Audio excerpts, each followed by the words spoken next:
Thank you, Senator. I grew up in a small Iowa town of 1,500 people, and my father was 18 years old when he landed on Iwo Jima the day that both of the flags were raised. So a lot of my perceptions on taking care of veterans comes from my life experience.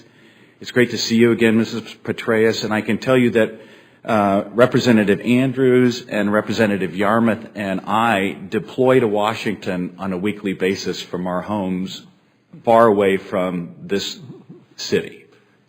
And for me and my family, refrigerator magnets are the way to go. Because when my wife needs to know which plumber to call or which hotline to call to get help, that's where families go. And we talk about these complex legal issues, which, Chief Warrant Officer Pickett, you are absolutely right. As a proud practicing lawyer for 23 years, the legal profession doesn't understand SCRA because they don't encounter it on a frequent enough basis to be able to fully advise their clients. And that's even though great volunteers through the American Bar Association and state bar associations all over this country give up time and do go to continuing legal educations so that they get some small semblance of information to help those people when they call. There's 3,000 members of the Iowa National Guard deployed to Afghanistan right now, and I guarantee you they're struggling with these problems. But Captain Wright, you also hit the nail on the head, because a lot of this boils down to how Americans perceive the outrage they should be expressing over the fact that we as a country allow this to continue. And this hearing room should be packed and overflowing with people demanding that Congress fix this problem. Because I went to a homecoming for a brave young Marine named Christopher Billmeyer who lost both of his legs above the knee, and 25,000 people in Dubuque, Iowa lined the parade route to welcome him home. And if we had stopped that parade and said, oh, by the way, his mortgage has been foreclosed upon because a banker violated his rights under the law, there probably would have been serious trouble on the parade route. But that never happens.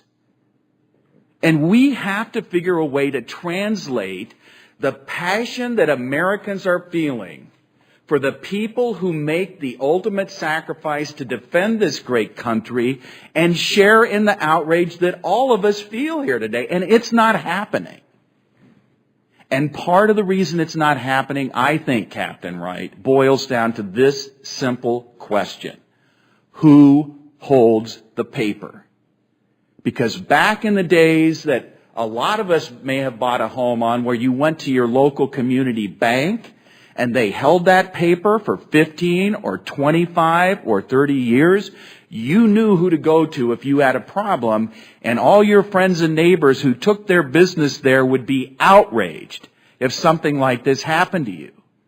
But in this increasing decentralization of commercial risk and the reselling of mortgages, people in the small towns I represent have no idea who they're talking to on the other end of the phone, and their rights are being taken away from them, and all they can do is sit there in anger and fear. And I think that, Senator, is part of the broader issue in solving this problem, is because of the increasing complexity of the financial markets and the decentralization of processing. I can guarantee you that if this was called by a small town bank in my district, there would be outrage in that community. But it's a much bigger problem taking on Bank of America or Chase.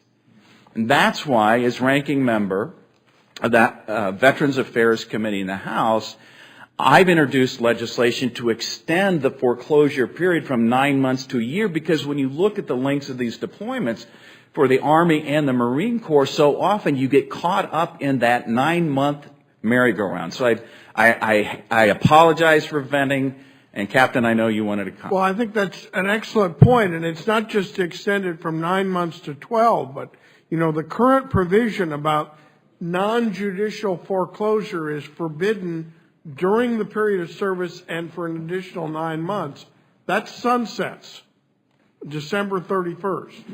So Congress needs to take affirmative action this year to make that 9 months, or better yet, 12 months after the period of service, a permanent part of the Servicemembers Civil Relief Act. And we did have a hearing on that in the Veterans Affairs Committee, and I understand that'll be part of a package of legislation going to the House floor. Thank you. And I think Congressman Andrews would be interested. The New Jersey bar has a day-long CLE.